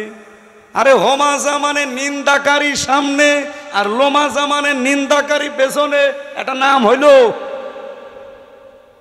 বাবা হলেই হবে না, সর্বপ্রথম যে দায়িত্ব 13টার প্রথম দায়িত্ব নাম রাখা লাগবে। হযরত ইব্রাহিম আলাইহিস সালাম কি সুন্দর নাম রাখলেন, ইসমাইল। কি রাখলেন? হযরত ইসমাইলকে নাম রেখেই তিনি চিন্তা করেছিলেন আমার সন্তান, এখানে সবচাইতে প্রিয় হচ্ছে আমার এই সন্তানটা। বিয়ের 1 বছর 2 বছর 5 বছর না, 86 বছর পরে আমি পেয়েছি। অথচ আল্লাহ আমাকে 86 বছর পরে জবাব দিল আমি নাকি গোলামিন হালিম পেয়েছি। কেমন হালিম পেলাম আমি আজকে দেখব। উনি কিন্তু বিধান পালন করবেন কার? আরো জোরে বলেন। কারণ এই যে স্বপ্ন, এটা নবীদের স্বপ্ন আর আমাদের স্বপ্ন কি এক? নবীদের স্বপ্ন ওহী। নবীদের স্বপ্ন কি? পৃথিবীর সাধারণ মানুষের স্বপ্ন ওহী না। নবীদের স্বপ্ন যেহেতু ওহী হয়, উনি ওহী পেয়েছিলেন, বিধান আল্লাহর পালন করবে নবী। এখানে ছোট মানুষ সন্তান 13 বছর, তার কাছে অনুমতি নেওয়া লাগবে কোন কারণে? তিনি বললেন ইয়া আবাতি ফাল মা তুমার ইয়া বুনাইয়া ইন্নী আরা ফিল মানাম আন্নী আযবাহুকা ফানজুর মাযা তারা। হে সন্তান, কলিজার টুকরার সন্তান, আদরের সন্তান, আমি স্বপ্নে দেখলাম তোমাকে জবাই করছি, তোমার রায় বলো। আমি যে হালিমের ব্যাখ্যা করার জন্য এ পর্যন্ত এসেছি, এইবার বলছি। হযরত ইব্রাহিম তিনি লক্ষ্য করলেন আমার সন্তানের অ্যাক্টিভিটিসটা দেখি, কারণ 13 বছর আমি তাকে দেখি নাই। জন্মের পরেই সেই মরুভূমিতে রেখে এসেছিলাম, 13 বছর পরে একবার দেখা, আর দেখা হওয়ার পরেই বললাম যে আমি জবাই করব। সন্তান কিন্তু হালিম। কি কি হালিম দেখেছেন? জবাব দিচ্ছে ইয়া আবাতি ফাল মা তুমার সাতাজিদুনি ইনশাআল্লাহু মিনাস সাবিরিন। হে বাবা, আপনি যা আদিষ্ট হয়েছেন পালন করেন। আপনি আমাকে ধৈর্যশীলদের মধ্যে পাবেন। ধৈর্যশীল পাবেন এ কথা বলেন নাই? ইব্রাহিম আলাইহিস সালাম পদে পদে লক্ষ্য করছিলেন সন্তানের কথাগুলো। প্রথমে তিনি বললেন বাবা আপনি আদিষ্ট হয়েছেন পালন করেন। 2 নম্বরে বললেন আপনি অতি শীঘ্রই ছাতা জিদনি দিয়েছেন। জিদনি দিলেও তো অর্থ হয়ে যায়, ছাতা দিলেন কেন? তিনি বললেন বাবা অতি শীঘ্রই, অবশ্যই, সিন সাফা কদ লাম 13টা শব্দ আছে। কোন সেন্টেন্সের আগে আসলে অর্থ হয় খুব তাড়াতাড়ি, বা অতি শীঘ্রই, অবশ্যই। হে বাবা আপনি আমাকে পাবেন। ধৈর্যশীল না, তাহলে সবের বলতেন, সবিরিন। আপনি আমাকে ধৈর্যশীলদের মধ্যে পাবেন। তার মানে আমার ভেতরে কোনো অহংকার নেই। আমার মতো বহু ধৈর্যশীল দুনিয়ায় আছে, তাদের ভেতরে আমিও একজন। আমি অহংকার মুক্ত। সুবহানাল্লাহ বলতে পারেন? ইব্রাহিম আলাইহিস সালাম এইটা দেখছিলেন যে কেমন হালিম। দেখেন তো, কথা বলতে গিয়ে কত মেপে মেপে কথা বলে সন্তান আমার। তিনি খুশি হয়ে গেলেন, সন্তানকে নিয়ে জবাই করার জন্য তিনি চলেও গিয়েছিলেন। আমার এখানে বলার উদ্দেশ্য ছিল তিনি কেমন হালিম পেয়েছিলেন আপনি চিন্তা করেন। ফালাম্মা দিবসন আসলামা দিবসন ওয়াতাল্লাহু লিল জাবিন। দুইজনেই যখন এগ্রি হয়ে গেছে, রাজি হয়ে গেছে জবাই করার জন্য, আল্লাহ তখন ডাক দিয়েছেন। আমার এখানে প্রশ্ন আছে একটা, আমি জবাব নিতে চাই আত্রাই রানীনগর এলাকার মানুষের কাছে। আল্লাহ পাকের নবী দুইজনই ইব্রাহিম ইসমাইল, তারা বললেন ফালাম্মা আসলামা। দুইজনেই যখন আসলামা মানে আত্মসমর্পণ করে দিয়েছে, দুইজনে যখন রাজি হয়ে গেছে, এগ্রি হয়ে গেছে, তখন আল্লাহর বিধান পালন করা তাদের দ্বারা সহজ হয়েছে। এক কথা বলা লাগবে। ইব্রাহিম যদি বলতেন আমি জবাই করব আল্লাহর বিধান, ইসমাইল যদি বলতেন না আমি হব না, পালন হইতো? ইসমাইল যদি বলতেন আমি হব সবাই, ইব্রাহিম যদি বলতেন না আমি ৮৬ বছর বয়সে পেয়েছি তোরে জমাই দেব না, হয়তো তাহলে দুইজনে রাজি হওয়া লেগেছে আল্লাহর বিধান পালন করতে। ও নওগাঁবাসী, ও বাংলার মানুষেরা, আজ বাংলাদেশে শুধু টুপি মাথায় দেয় যারা, তারা যদি এবার বলে আমরা এই দেশে ইসলাম কায়েম করব, সম্ভব না। টুপি যারা মাথায় দেন না তাদেরও ইসমাইলের ভূমিকায় আসা লাগবে। দায়িত্বশীল যারা আমাদের আছে তাদের ইব্রাহিমের ভূমিকায় লেখা রাখবে। আমরা যারা জনগণ আছি 18 কোটি, আমরা ইসমাইলের ভূমিকায় এবার আসতে চাই। আল্লাহর বিধান এবার আমরা আল্লাহর বিধান সংশোধনে নিতে যারা দায়িত্বে থাকবে তারা ইব্রাহিম, আমরা যারা সংশোধন করার জন্যে, আমরা যারা আল্লাহর বিধান পালন করার জন্যে নাড়াচাড়া দেবতার, আমরা ইসমাইল। এবার এই কথা বোঝেন, ইসলাম এবার যা ভাব দেখা যাচ্ছে, ইসলাম এবার সংসদে যাবে ইনশাআল্লাহ। হয় আপনাকে নিয়ে যাবে না আপনাকে রেখে যাবে। আপনি যদি আসতে চান সাথে আসেন, না আপনাকে রেখে ইসলাম যাবে। এই কথা বলেন না কেন?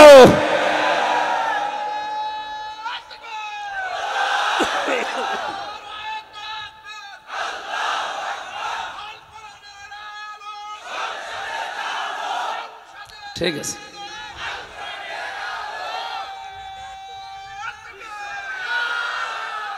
আমার ভাইরা, ইসলাম এবার যদি সত্যি জায়গা মতো চলে যায়, আর আপনি যদি পেছনে থাকেন আপনার কপাল পোড়া। আমি বললাম না ইসলাম যাবে, হয় আপনাকে নিয়ে যাবে সাথে করে, না আপনাকে রেখে যাবে। এখন আপনার সিদ্ধান্ত কি করবেন দেখেন। ফালাম্মা আসলামা, খেলা করার জন্য আল্লাহ দেয়নি। ইব্রাহিম ইসমাইলের ব্যাপার না, কোরআন আমাদের উপরে দিয়েছেন আল্লাহ। কিয়ামত পর্যন্ত ইব্রাহিমের ভূমিকায় কেউ যদি আসতে চায়, মাস্ট বি আল্লাহ ইসমাইল তার সাথে দিয়ে দেবে। এবার আমরা দেখতে পাচ্ছি এদেশে আল্লাহর একামতে দিন যারা কায়েম করতে চায়, এরা কিন্তু ইব্রাহিমের ভূমিকায় চলে এসেছে। তারা বহু কোরবানি দিয়েছে জীবনে, নিজে ফাঁসির দড়িতে, আর ছেলে গেছে আয়না ঘরে। ব্যারিস্টার আরমান এবং তার বাবা এর সাক্ষী কথা বলছেন এখানে। এরা যদি ইসমাইলের ভূমিকায়, ইব্রাহিমের ভূমিকায় আসতে পারে, কি হয়েছে জনগণ আপনাদের? এবার ইসমাইলের ভূমিকায় আসা যাবে না। আল্লাহ তখন ডাক দেবে, অনাদাইনাহু আইয়া ইব্রাহিম। আমি শিরিকের এই পয়েন্ট থেকে এসেছিলাম যে আল্লাহ যেটা পারে পৃথিবীর অন্য কেউ, যেটার প্রমাণ আমাদের জাতির পিতা ইব্রাহিম আলাইহিস সালাম। আইন তৈরি করতে পারে কে? অন্য কেউ। সুতরাং মানুষের তৈরি করা আইনের পেছনে যারা আছেন আপনি মুশরিক, আর ব্যাখ্যা করার দরকার নেই। এই বাংলাদেশে আল্লাহর দিন কায়েমের জন্য, ইসলাম কায়েমের জন্য যারা আছে এরা আল্লাহর দল, আর মানুষের তৈরি করা আইন যারা কায়েমের জন্য কাজ করে, সে যে দলের লোক হোক, ও শয়তানের দল। যান কোন ফতোয়া কার কাছে নেবেন নিয়ে আসেন। ওয়াইলুন দিয়েছেন আল্লাহ, ধ্বংস, সাবধান, দুর্ভোগ, চিরস্থায়ীভাবে বরবাদ হয়ে যাবে। লিকুল্লি, প্রত্যেকটি মানুষ, হমাজাতিল লোমাজা, যারা মানুষের সামনে পেছনে নিন্দা করে, মানুষকে ছোট করে। এইটা আজ বেশি সাংবাদিকদের ভেতরে। মানুষকে ছোট করার জন্য ওরা উঠে পড়ে লাগে, অথচ নুন অল কলামি ওমায়াস তরুণ, আল্লাহ বলছেন কলমের কসম, এই কলম দিয়ে সাংবাদিকরা যেটা লেখে ওই লিখিত জিনিসেরও কসম। উল্টা পাল্টা লিখে যাবেন, একজন মানুষ কালার হয়ে যাবে, আপনি মনে করছেন মাপ পাবেন, জীবনেও না। ওয়াইন্না লাকা লা আজরান গায়রা মামনুন, ওয়াইন্না লাকা লা আজরান। হে নবী, এই সংবাদ প্রচার করতে গিয়ে, কোরআনের বাণী প্রচার করতে গিয়ে আপনি তো বিভিন্ন সময় যন্ত্রণা পোহান, বিভিন্ন সময় বাধার সম্মুখীন হন, আপনার কষ্ট হয়। আমি আল্লাহ বলছিলাম আজরন, অবশ্যই পুরস্কার দেব, গায়রা মামনুন, চিরস্থায়ী নিরবিচ্ছিন্ন পুরস্কার। সুতরাং সাংবাদিকতায় যারা আছেন, আল্লাহর দিন প্রচারে যারা আমরা আছি, সত্য প্রতিষ্ঠা, সত্য প্রচারে যারা আছি, বাধার সম্মুখীন হই না হই না? কথা বলেন, কথা বলেন। আমার কুষ্টিয়ার সাংবাদিক রফিকুল্লাহ কালবি, ওরে কারা যেন পিটিয়ে এই রগ পর্যন্ত ছিঁড়ে গেছে খাবারে, খাদ্য নালী। এই কাজকে আমরা ধিক্কার জানাচ্ছি, যারাই করেছেন নিন্দনীয় কাজ এটা। আপনি সত্য সংবাদগুলো, সত্য কথাগুলো, পৃথিবীতে কোরআন হাদিসের ওপর আর সত্য কথা আছে, এই কথাগুলো প্রচার করতে গিয়ে যে কষ্ট পোহান আপনি, যে যন্ত্রণা সহ্য করেন, এর জন্য আমি আল্লাহ আপনাকে নিরবিচ্ছিন্ন পুরস্কার দেব। সুতরাং এটা শুধু নবীর জন্যই না, কিয়ামত পর্যন্ত যারা সত্যকে তুলে ধরতে গিয়ে বাধার সম্মুখীন হবেন, বাধার প্রাচীর সামনে আসবে, তারপরেও এগিয়ে যাবেন, আপনার পুরস্কার দেবে কে? পুরস্কার কতটুকু? লা আজরান গায়রা মামনুন, নিরবিচ্ছিন্ন, এ শুরু হবে আর শেষ নেই। সুতরাং আজ যারা সত্যের পক্ষে থেকে কষ্ট পাচ্ছি, আমরা সত্য কথা বলতে গিয়ে, সত্য প্রচার করতে গিয়ে আমরা চিন্তা করি না। আপনারা যারা আমাদের কালার করতে চান, চরিত্র নিয়ে নিন্দা করেন, বিভিন্ন সময় কথাবার্তারা কাটিং করি, আপনি জবাবদিহির আওতায় আসবেন আল্লাহর কাছে। আল্লাহ আপনাকে ধমক দিচ্ছে, ওয়াইলুল লিকুল্লি হুমাযাতিল লুমাযা। আপনি সামনে হয় মানুষকে ছোট করেন, নাই পেছনে মানুষকে ছোট করেন। এই কথা বলেন না কেন? আল্লাযী জামা মালা ওয়া আদ্দাদা, যারা মাল জমা করে আর বারবার গণনা করে। মাল মানে কি? আমি পড়া কোরআন শরীফের ভেতরে মালের 5টা ব্যাখ্যা পেয়েছি। মাল মানে অস্ত্র শস্ত্র, মাল মানে টাকা পয়সা, মাল মানে লোকবল জনবল, মাল মানে রাষ্ট্রীয় চেয়ার, আর মাল মানে শক্তি সামর্থ্য। এই 5টা জিনিস যারা জমা করে, আজ অনেক মানুষ দলীয় কায়দায় জনবল লোকবল জমা করছে, অনেকে অস্ত্র শস্ত্র জমা করছে, অনেকে টাকা পয়সা জমা করছে, অনেকে রাষ্ট্রীয় চেয়ার পাওয়ার জন্য পাগল হয়ে গেছে, অনেকে শক্তি সামর্থ্য প্রদর্শন করছে মাঝে মাঝে। এই 5টাকে আরবি ভাষায় কি বলে? বলেন বলেন। এরকম মাল যারা জমা করেন, ইয়াহসাবু আন্না মালাহু আখলাদা, আর মনে মনে করেন এগুলো আমাদেরকে চিরস্থায়ী করে রাখবে, আমাদেরকে এগুলো অনন্ত করে রাখবে। কই রাখে নাই। তার প্রমাণ আবু লাহাব, মাগনা আনহু মালুহু ওয়া মা কাসাব, তার মাল সম্পদ যা উপার্জন করেছিল একটাও কাজে আসে নাই, অথচ সে ছিল মন্ত্রী। কি ছিল? আবু লাহাব মন্ত্রী ছিল।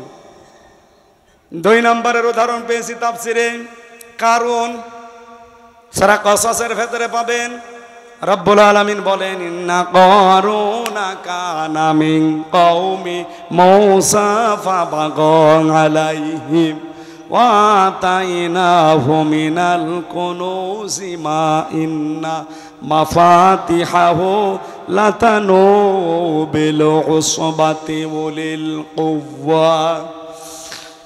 কথা বলছি কারণ নিয়ে। সে ছিল মূসার সম্প্রদায়, সে অবাধ্য হয়েছিল, তাকে আমি বহু সম্পদের মালিক বানিয়েছি, এমন এমন সম্পদ দিয়েছিলাম পৃথিবীতে, তাকে একদল যুবক লাগতো শুধু চাবি বহন করতে। এত সম্পদের মালিক হওয়ার পরেও তাকে বাঁচাতে পারে নাই, চিরস্থায়ী করে রাখতে পারে নাই, অমর করে রাখে নাই তার মাল, তার সম্পদ। তাফসীর বলছে তাকে এই মাটির ভেতরে আল্লাহ এখনো পর্যন্ত গাড়তেছে, কিয়ামত পর্যন্ত মাটির নিচে ডুবতেই থাকবে। আরে যে বালির ভেতরে চিকচিক করে, এইটা নাকি তার মালের এক অংশ। কি সম্পদ দিয়েছিল, কিন্তু তার মাল তাকে স্থায়ী করে রাখে নাই, তাকে এই দুনিয়ায় অমর করে রাখে নাই। যদিও অমর হয়ে আছে, কিন্তু ঘৃণিত হয়ে। তার এত সম্পদ থাকার পরেও যদি সে আজ চিরস্থায়ী থাকতে না পারে, আপনি কয় টাকার মালিক হয়েছেন? বাংলাদেশে তো আমি ঘুরে দেখি, এদেশের সর্বশ্রেষ্ঠ ধনী যারা, 5 জনের ভেতরে আকিজ গ্রুপ একটা হবে। আকিজ গ্রুপ নাম শোনেননি? যদি 5 জন ধনী থাকে বাংলাদেশে, তারা একজন। কথা বলেন না কেন? যত সম্পদের মালিক হোক, আমি তো বাইরের দেশে গিয়ে দেখলাম, এদের যদি আল্লাহ একটা রোগ দেয়, এই যে রক্তের ভেতরে 5 প্রকার ক্যান্সার হয়, 1 প্রকার যদি আকিজ গ্রুপের কোনো সন্তানকে আল্লাহ লাগিয়ে দেয়, ওর যা সম্পদ আছে 14 বংশ বিক্রি করে ঔষধের পয়সা হবে না। এমন এমন রোগ আমি দেখেছি পৃথিবীতে, বাইরের দেশগুলোতে, এগুলো দেখলে চমকে যায় শরীর। আল্লাহ, আমরা তো বেঁচে আছি, এরকম রোগ যদি আমাদেরকে দিত, আমরা এমনি না খেয়ে মরি। মাল আপনাকে চিরস্থায়ী করে রাখবে না। অস্ত্র শস্ত্র, টাকা পয়সা, জনবল লোকবল, শক্তি সামর্থ্য, যাই বলেন যেগুলো মালের ব্যাখ্যা, একটাও চিরস্থায়ী করে রাখবে না। কাল্লা, কখনোই না। লায়ুম বাজান্না ফিল হুতমা, আল্লাহ বলেন অবশ্যই ধরে আমি হুতমাই দেব। হুতমা কি? আমাদের কামাল হুতমা, আপনি জানেন কি এটা? নারুল্লাহিল মুকদা, এটা আল্লাহর চালানো আগুন। আল্লাতী তাত্তালিউ আলাল আফিদা, আল্লাহ পাক বলেন এই আগুনের বৈশিষ্ট্য এই, যেখানেই লাগবে আগে কলিজা পুড়ি সাফ হয়ে যাবে। ইন্নাহা আলাইহিম মুসাদা ফি আমাদিম মুমাদ্দাদা, এই হুতমার ভেতরে ফেলে দেওয়ার পরে আমি ঢাকনা দিয়ে ঢেকে দেব। এরপরে লম্বা লম্বা আগুনের খুঁটির সাথে পিঠ মোড়া দিয়ে বেঁধে রাখবো অনন্তকালের জন্যে। অথচ যে তিনটা ধমকের কথা আমরা শুনলাম, কাজগুলো খুব বড় কাজ না। নিন্দা করা, সামনে পেছনে মানুষকে ছোট করার জন্য কথা বলা, চেষ্টা করা, আর মাল সম্পদ জমা করা, এই গোল এই দোষে আমরা অধিকাংশ মানুষই দোষী। আসেন আমরা একটু চেষ্টা করি এই দোষগুলো থেকে চিরদিনের জন্য মুক্ত থাকার, বলেন আমিন। নয়তো আল্লাহর যে হুতমা নাম শুনলেন, এটা শুনেই যদি এমন লাগে, তাহলে সেখানে গেলে কেমন হবে আপনি ভাবতে পারেন। জাহান্নামের অন্যান্য বর্ণনা আমি পড়েছি, কোন জাহান্নামে গেলে আগে কলিজা পুড়ে যাবে আমি পাইনি, কিন্তু এই নারুল্লাহিল মুকদা, হুতমা জাহান্নামে আল্লাহ যারেই দেবে সঙ্গে সঙ্গে কলিজা পুড়ে সাফ হয়ে যাবে, বলেন নাউজুবিল্লাহ। আল্লাহ আমাদেরকে এই তিনটা গুনাহ থেকে হেফাজত করুন। আমি মেয়েদের উদ্দেশ্যে জেলখানায় বসে বসে কয়েকটা বই লিখেছিলাম, তার ভেতরে এই বইটা খুব দামি বই, দাম্পত্য জীবনের কলহ এবং তার সমস্যা, এই সমাধান কি করে করবেন, এটা আমার জেলে বসে লেখা, বাইরে এসে পাবলিশ করেছি। এটা আমার মেয়েদের জন্য, শুধুমাত্র মেয়েদেরকে নিয়ে যেয়ে পড়াবেন, হয় মাকে, বউকে, মেয়েকে, ফুফুকে, বোনকে দেবেন। আর এটা নামাজ, আমার মনে হয় এই বইটা আমার প্রত্যেক মুসলমান ভাই বোনের ঘরে থাকা দরকার। কি করে নামাজ পড়বেন সব নিয়ম এখানে দেওয়া আছে। এই দুইটা নিয়ে যান, স্টেজে মনে হয় আছে, নেন। আমি আজকের মতো শেষ করেছি, আমার কণ্ঠ আর সাপোর্ট দিচ্ছে না, আমি মনে হয় মোনাজাত করে শেষ করে দেব। আল্লাহুম্মা আমিন। লা ইলাহা ইল্লাল্লাহুল আযীমুল হালিম, লা ইলাহা ইল্লা আনতা সুবহানাক ইন্নী কুনতু মিনাজ জালিমিন। রব্বুল আলামিন, নওগাঁ জেলা আরাতরায় আস্থা এই ফাউন্ডেশনের উদ্যোগে একটা বিশাল তাফসীর মাহফিলের আয়োজন। যতগুলো যুবকের সাথে জড়িত আছে দেশে বিদেশে, আল্লাহ এদেরকে তুমি কবুল করে নাও। এই দেশি বিদেশি যুবকদের যারা কম পেটে নিয়েছে, যে মায়ের, এই মায়ের পেট তুমি খাদিজাতুল কুবরার মতো বানিয়ে দাও। রব্বুল আলামিন, সম্মানিত সভাপতি বসে আছে এখানে, আমাদের চেয়ারম্যান সাহেব মঞ্জুরুল, আল্লাহ তাকে কবুল করো। সহ সভাপতি জনাব ডাক্তার আল আমিন ভাইকে কবুল করো। প্রধান অতিথি হাসার আলেমের ওস্তাদ মাওলানা PM আদম আলীকে আল্লাহ মঞ্জুর করো। আমার আগে যিনি কথা বললেন হাফেজ মাওলানা আফতাব আহমেদ, হাফেজ মাওলানা আব্দুর রশিদ, আব্দুর রাজ্জাক জিহাদি ভাই সহ যত আলেম এখানে কথা বলেছে, আলেমদের কথা আমল করার তৌফিক দাও। যেই তিনটা গোনা করলে তুমি ধমক দিলে, আল্লাহ তুমি আমাদেরকে এই গোনা থেকে বাঁচাও। সম্মানিত মা বোনেরা এসেছে, এদেরকে খাদিজার মতো, আয়েশার মতো বানিয়ে দাও। এলাকায় যত মানুষ কবরে আছে, আল্লাহ কবরগুলো জান্নাতুল ফেরদাউস তৈরি করে দাও। আজকে আমার সফর সঙ্গে আমানুল্লাহ এসেছে, আল্লাহ তোমার যুবক বান্দাকে কবুল করে নাও। সারা দেশে কোরআনের দাওয়াত নিয়ে যেই লোকটা নিয়ে যায় সাদ্দাম হোসেন, তোমার ওই যুবক বান্দাকেও মঞ্জুর করো। হাফেজ আবু বকর সিদ্দিক সহ যত যুবকরা এসেছে, আল্লাহ তুমি ওমরের মতো বানিয়ে দাও। বড় আশা আমাদের জীবনে, চর্মচোখে বাংলাদেশ কোরআন দিয়ে চলছে, এটা একবার হলেও দেখার তৌফিক দাও। এই অনুষ্ঠানটা আগামীর জন্য আরো বিশাল আকারে আল্লাহ কবুল করে নাও। 3টা বছর জালেমের জেলখানায় আমার কণ্ঠ শরীর দুইটাই নষ্ট হয়ে গেছে, আল্লাহ তুমি আগের অবস্থায় আবার ফিরিয়ে দাও। আমি নিজে যেহেতু অসুস্থ, আল্লাহ আমার কণ্ঠটা তুমি ভিক্ষা দাও। কোরআনের কথাগুলো বলার জন্য যে যোগ্যতা দরকার, শরীর দরকার, কণ্ঠ দরকার, আল্লাহ তুমি আমাকে মেহেরবানি করে দান করো। বারাকাল্লাহু লানা ওয়া লাকুম ফিল কোরআনিল আযীম। কখন কার কাছে আজরাইল আসে জানি না, জীবনের শেষ কথা যেন বলতে পারি, লা ইলাহা ইল্লাল্লাহু মুহাম্মাদুর রাসূলুল্লাহ। আসসালামু আলাইকুম। স্টেজে আছে, যাওয়ার সময় নিয়ে যান, মা বোনদের কাজে লাগবে, নামাজেরটা এবং মেয়েদেরটা।